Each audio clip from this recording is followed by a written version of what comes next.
Halo semua, perkenalkan nama saya Sartika Ari Veronica Simbolon. Saya mahasiswa semester 5 dari Program Studi Pendidikan Fisika Universitas Kristen Indonesia.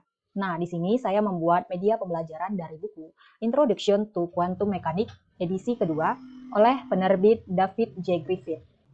Nah, selanjutnya saya akan menjelaskan materi tentang probabilitas. Di sini ada sebuah data di mana satu orang berusia 14 tahun, satu orang berusia 15 tahun, 3 orang berusia 16 tahun. Selanjutnya, 2 orang berusia 22 tahun, 2 orang berusia 24 tahun, dan 5 orang berusia 25 tahun. Nah, katanya jika kita masukin di mana N, J itu menjadi seperti ini. Mengapa menjadi seperti ini? Karena jumlah dari orang yang berusia 14 tahun itu ada sebanyak 1 orang. Jumlah dari usia 15 tahun itu ada sebanyak 1 orang. Dan jumlah dari 16 tahun ini ada 3 orang. Jumlah dari usia 22 tahun ada sebanyak 2 orang. Dan jumlah dari usia 24 tahun ada sebanyak 2 orang. Serta jumlah dari usia 25 tahun sebanyak 5 orang. Selanjutnya, ketika kita mencari total jumlah keseluruhan, maka ini dia rumusnya. Di mana N sama dengan sigma J dikurang sama dengan 0 menuju tak hingga dikali dengan N jumlahnya. Jadi hasil dari P kali J sama dengan N kali J per N. N ini jumlah keseluruhan. Baiklah, kita akan masuk pada contoh soal di mana dari rumus di pertanyaan kedua. Jika dari data di atas yang saya bacakan ini, nah, kita akan mencari rata-rata, average atau mean. Maka, kita menjumlahkan 14 ditambah 15 ditambah 3 kali 16. Apakah teman-teman kebingungan? Nah, di sini saya akan menjelaskan mengapa ini hanya 14. Karena dari data di atas ini, orang yang berusia 14 tahun itu ada sebanyak 1 orang. Dan orang yang berusia 15 ada sebanyak 1 orang. Begitu juga dengan selanjutnya. Bisa teman-teman lihat dari yang saya lingkarin ini. Nah, maka dari itu, dari mencari average, sehingga kita akan membuat seperti ini. Di mana orang yang berusia 14 tahun ada sebanyak 1 orang. Karena dari perkalian, 1 orang itu tidak perlu kita tuliskan. Jadi 14 ditambah 15 ditambah 3 kali 16. Jadi orang yang berusia 16 tahun ini ada 3 orang. Orang yang berusia 22 tahun itu ada 2 orang. Orang yang berusia 24 tahun itu ada 2 orang. Serta orang yang berusia 25 tahun itu ada 5 orang. Jadi ketika kita jumlahkan keseluruhannya seperti ini. Hasilnya 294. Dibagi dengan 14. Mengapa 14? Apakah teman-teman kebingungan? Nah, 14 ini merupakan jumlah keseluruhan dari banyaknya orang yang berusia 14, 15, 16, 22, 24, dan 25. Ini merupakan jumlah keseluruhannya, 14. Selanjutnya, dari average yang kita dapatlah data-data itu rata-ratanya ialah 21. Nah, selanjutnya, karena ini merupakan rumus yang sederhana, maka kita mendapatkan rumus di mana dalam kurung siku-siku ini bisa kita baca dengan rata-rata. Jadi rumus rata-rata sama dengan sigma J N kali J per N. Sama dengan sigma J sama dengan 0 menuju tak hingga dikali J kali P kali J. Selanjutnya, ada pula di mana dalam kurung sudut siku-siku J pangkat 2 sama dengan sigma J sama dengan 0 menuju tak hingga J pangkat 2 dikali P kali J. Nah, ini karena dia dikuadratkan, sehingga jumlahnya juga akan dikuadratkan. Maka dari itu, kita mendapat di mana F kali J sama dengan sigma J sama dengan 0 menuju tak hingga dikali F kali J dikali P kali J. Ini adalah grafiknya. Jadi ada perbedaan grafik histogram yang pertama dan yang kedua. Di sini.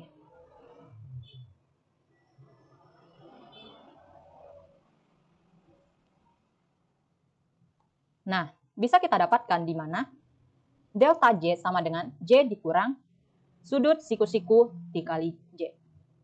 Sehingga dari delta J sama dengan sigma J dikurang J dikali P kali J sama dengan sigma J kali P dikali J dikurang sigma J dikali sigma P kali J.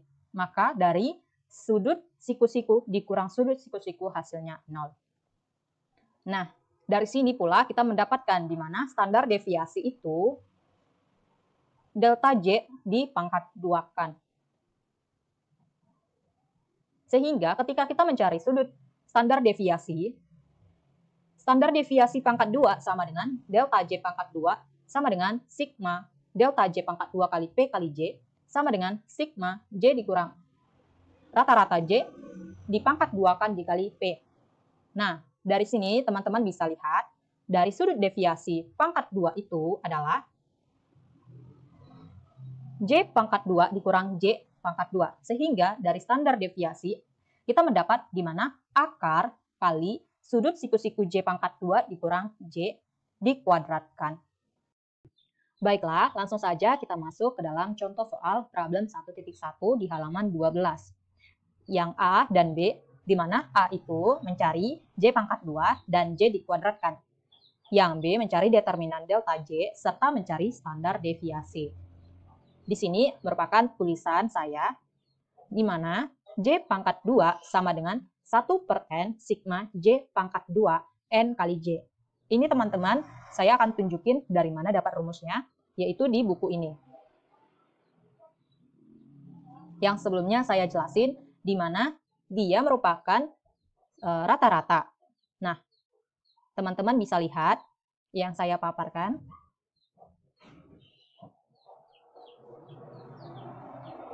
Nah, ini dia. J sama dengan sigma Jn kali J per N. Kenapa dia pangkat 2? Karena yang ditanya adalah J pangkat 2. Jadi, kita masukin 1/14. Sebelumnya udah saya jelasin, di mana 14 ini merupakan data keseluruhan orang-orang yang berusia 14 tahun sampai 25 tahun. Selanjutnya, kita mencari sigma, jumlah keseluruhan orang yang berusia 14, 15, 16, 22, 24, dan 25. Apakah teman-teman bingung mengapa ini dipangkat 2? Karena dari soal dia bertanya J dikuadratkan, sehingga jadi dari umur orang yang berusia 14 tahun dikuadratkan dikali 1, karena orang yang berusia 14 tahun itu ada sebanyak 1 orang. Selanjutnya ditambah 15 pangkat 2 dikali 1, ditambah 16 pangkat 2 dikali 3, ditambah 22 pangkat 2 dikali 2, ditambah 24 pangkat 2 dikali 2, dan ditambah 25 pangkat 2 dikali 5. Selanjutnya, 1/14 dari sini, ini teman-teman, kita turunkan ke bawah. Nah, 196 ini merupakan 14 dikali 14 dikali 1. Jadi 14 dikali 14 kan 196, dikali 1, 196. 15 dikali 15 dikali 1. Jadi hasilnya 225. 16 pangkat 2 itu dikali 3 hasilnya 768. 22 pangkat 2 dikali 2 hasilnya 968. 24 pangkat 2 dikali 2 sama dengan 1152. Dan terakhir 25 pangkat 2 dikali 5 hasilnya 3125. Nah, dari hasil ini kita jumlahin dan dikali 1. Hasilnya ialah 6434/14. Ini jumlah keseluruhannya. Sehingga kita mendapatkan J pangkat 2 sama dengan 459,571. Nah, selanjutnya J dikuadratkan sama dengan 21 pangkat 2. Sebelumnya udah dijelasin J pangkat 2 ini rumusnya, di mana rumusnya J pangkat 2 sigma J kurang sama dengan 0 menuju tak hingga dikali J pangkat 2 kali P kali J. Jadi hasilnya ialah 21 dipangkat 2 sama dengan 441. Nah, selanjutnya kita akan mengerjakan jawaban dari pertanyaan B. Nah, dari pertanyaan B, kita disuruh mencari C pangkat 2 dan standar deviasi. Ini kita pastikan kembali dari soal. Nah, ini. Mencari determinan delta J serta standar deviasi. Jadi teman-teman, kita pertama-tama jumlah dari ini ada suatu orang yang berusia 14, 15, 16, 22, 24, 25. Mencari delta J ialah 14 dikurang 21 sama dengan min 7. Delta J sama dengan 15 dikurang 21. 15 ini yang berusia 15, 16 yang berusia 16 dikurang 21. Jadi teman-teman bisa lihat dari orang yang berusia 14 tahun, delta J-nya merupakan 7, min 7. Orang yang berusia 15 tahun, delta J-nya sama dengan min 6. Orang yang berusia 16 tahun, delta J sama dengan min 5. Orang yang berusia 22 tahun, delta J-nya 1. Orang yang berusia 24 tahun, delta J-nya 3. Serta orang yang berusia 25 tahun, delta J-nya 4. Nah, kita akan mencari standar deviasi. Rumus standar deviasi udah saya jelaskan, di mana standar deviasi pangkat 2 sama dengan 1 per N sigma delta J dikuadratkan dikali N kali J. Jadi, 1 per 14, ini adalah jumlah keseluruhan, dikali dengan min 7 pangkat 2. Jadi, dari usia 14 ini kita masukin min 7 dikuadratin dikali 1. Kenapa? Karena orang yang berusia 14 tahun itu ada 1 orang, ditambah min 6 dikuadratkan dikali 1, ditambah min 5 dikuadratkan dikali 3, ditambah 1 dikuadratkan dikali 2, ditambah 3 dikuadratkan dikali 2, dan ditambah 4 dikuadratkan dikali 5. Jadi hasilnya ialah 1 per 14, ini hasilnya 49 ditambah 36 ditambah 75 ditambah 2 ditambah 18 ditambah 80. Pastinya teman-teman udah pada tahu ya, di mana 49 ini dapat dari min 7 dikali min 7 dikali 1, min 6 dikali min 6 dikali 1, min 5 dikali min 5 dikali 3, dan seterusnya. Jadi jumlah standar deviasi pangkat 2 ini adalah 260 per 14, sehingga hasilnya 18,571. Mengapa kita buat jadi standar deviasi? Karena ketika dia pangkat 2, kita harus mengakarkan supaya pangkat 2-nya ini habis. Jadi sebenarnya kalau kita akarkan di sini, pangkat 2 dengan akarnya itu habis. Sehingga ruas kiri dan ruas kanan harus diakarkan. Nah, standar deviasi sama dengan akar dari 18,571. Sehingga hasilnya 4,309. Dan terakhir, pertanyaannya, di mana kita mencari J dikuadratkan dikurang J, maaf teman-teman, J pangkat 2 dikurang J dikuadratkan.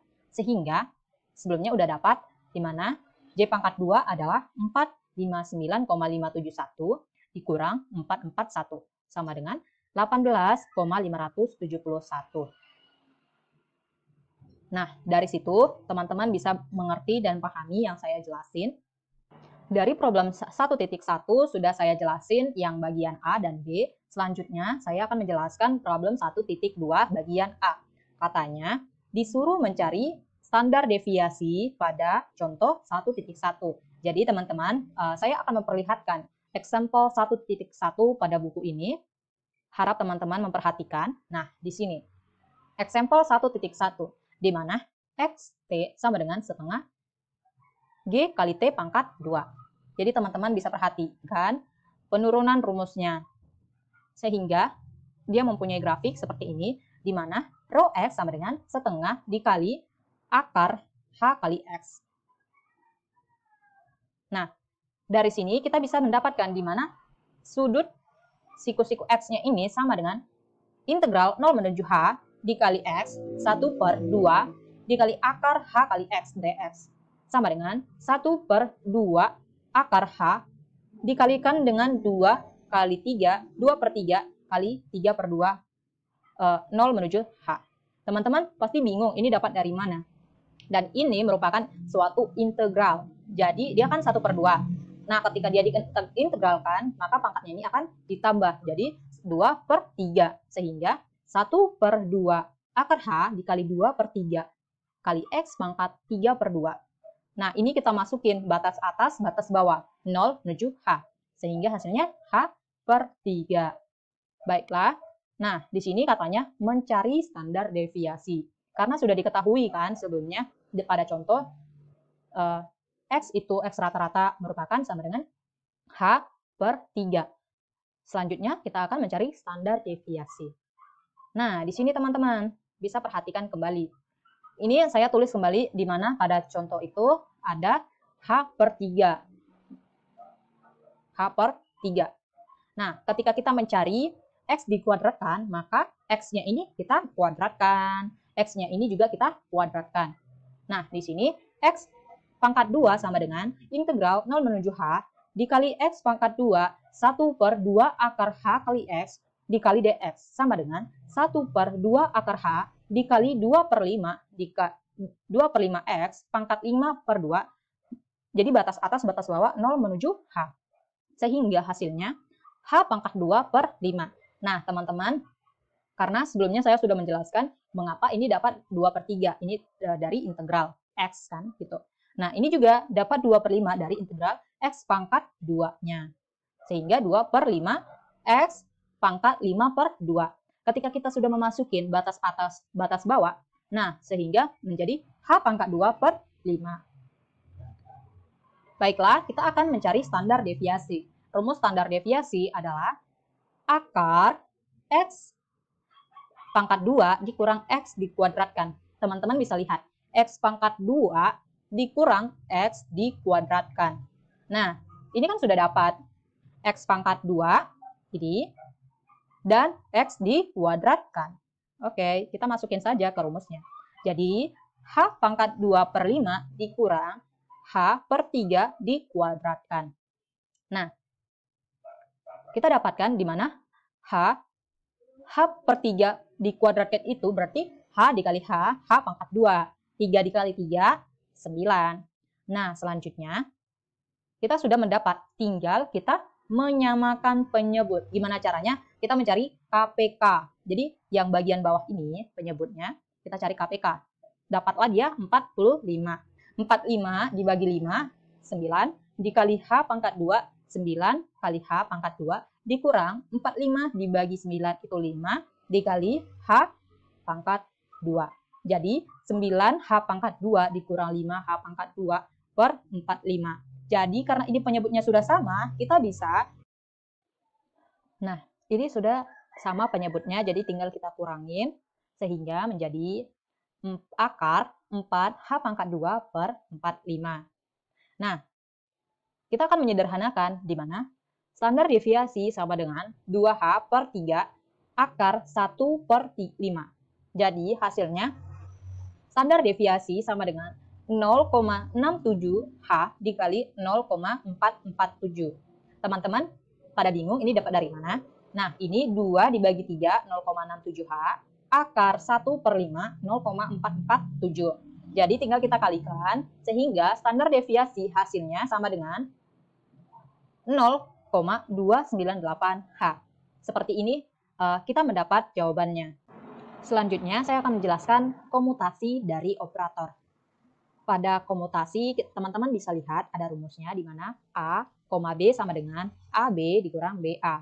Jadi teman-teman bisa perhatikan ketika A dikomutasikan dengan B, maka dia akan AB dikurang BA. Nah, ketika operator dikatakan komut, maka operator ini akan menghasilkan 0. Selanjutnya, kita akan lebih dasar mempelajari tentang operator-operator. Di sini pertama, A, B sama dengan AB dikurang BA. Sama dengan min BA dikurang AB. Nah, teman-teman, ketika kita mengkalikan ini, akan sama hasilnya dengan AB dikurang BA. Sehingga kita mendapatkan operator menjadi min B kurang A. Selanjutnya, ada contoh kedua, di mana AB dikurang C sama dengan ABC dikurang CAB. Teman-teman bisa lihat, ini mengapa CAB ini dapat dari mana? Karena dari operator ini C, A, B. Seperti dari contoh ini, AB dikurang BA berarti BA. Ini juga seperti itu. Nah, di baris kedua, ABC dikurang CAB ditambah ACB dikurang ACB. Teman-teman pasti bingung ini dapat dari mana. Nah, kita berpikir supaya hasil dari baris kedua ini sama dengan hasil di baris pertama. Sehingga kita dapatkan ACB dikurang ACB, ACB dikurang ACB kan 0. Jadi ini hasil dari baris kedua dengan pertama ini kan sama. Nah, kita tinggal menentukan komutasi dari operatornya. Nah, ABC dikurang ACB. Ini yang positif ACB kita pindahkan. Dan min ACB ini kita pindahkan ke kanan. Sehingga dari min berubah jadi positif dan dari positif berubah jadi negatif. Tinggal kita samakan di mana A dikali B, C dikurang CB ditambah AC dikurang CA. Selanjutnya, ternyata komutator bukan semudah yang kita bayangkan. Ini hanya bayang-bayangan. Dan pada soal ada seperti ini. Ketika X, PX kita masukkan ke dalam fungsi gelombang. Lalu bagaimana kita menentukan suatu komutatornya ini, komut atau tidaknya?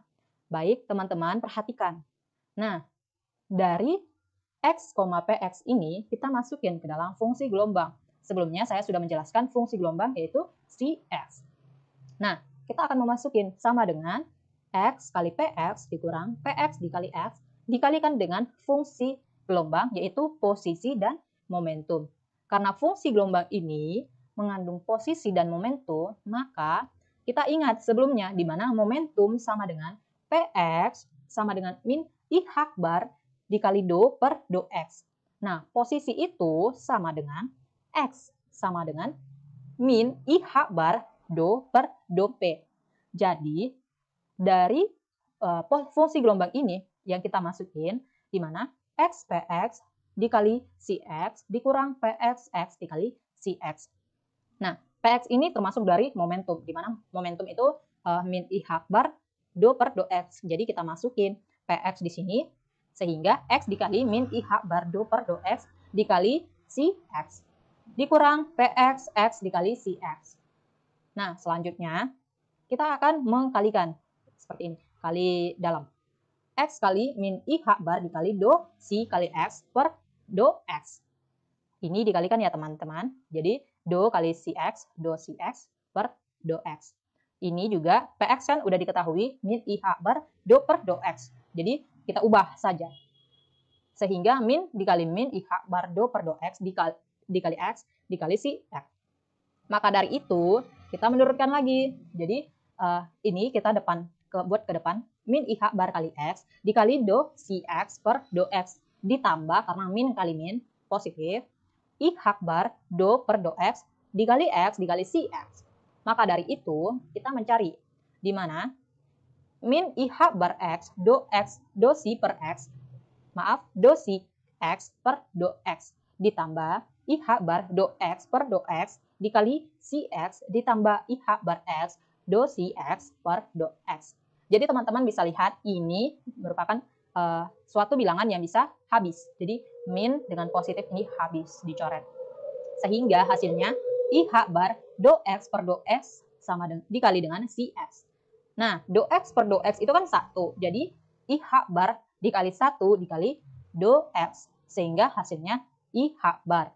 Jadi teman-teman bisa pikirkan, ini termasuk komut atau tidak komut. Karena sebelumnya saya sudah menjelaskan di mana komut itu akan hasilnya itu adalah 0. Berarti ini tidak komut. Seperti itu penjelasan dari suatu komutator. Ini merupakan tidak komut dari bilangan. Nah, di sini saya akan menjelaskan bagian yang tidak komut sekali lagi. Di mana penjelasan soalnya D pangkat 2 per dx pangkat 2, x. Dan ini kita masukin ke dalam fungsi gelombang. Di mana do pangkat 2 per do x pangkat 2, x dimasukin ke dalam fungsi gelombang Cx sama dengan, ini tinggal kita kalikan, do pangkat 2 per do x pangkat 2 kali x dikurang x d pangkat 2 per dx pangkat 2 dikali dengan fungsi gelombang. Nah, teman-teman bisa lihat, ini kita kalikan sehingga do pangkat 2x per do x pangkat 2 Cx dikurang x kali do pangkat 2cx per D pangkat 2x. Nah, ini merupakan diferensi total. Jadi teman-teman, ada diferensial total. Diferensial total itu bisa dari sebelah kiri, bahkan dari sebelah kanan. Nah, ini yang tadi contohnya merupakan diferensial total di sebelah kanan gitu. Selanjutnya, kita bisa melihat dari diferensial total. Sehingga do pangkat 2x per do x pangkat 2 dikali cx ditambah x dikali do pangkat 2cx per d x pangkat 2 dikurang x kali d pangkat 2 cx per dx pangkat 2. Nah, ini bisa habis kan teman-teman, jadi tinggal dicoret. Dan hasilnya, do pangkat 2x per dx pangkat 2 cx tambah 0, karena ini habis. Jadi, d pangkat 2 per d ini hasilnya 1, cx ditambah 0. Nah, hasil dari D pangkat 2 per DX pangkat 2, X sama dengan 1. Dan ini merupakan suatu operator yang tidak komut. Sekian penjelasan dari saya. Jika ada kurang lebih, mohon dimaafkan, karena ini merupakan pemahaman saya dari satu bab. Terima kasih. Salam sejahtera.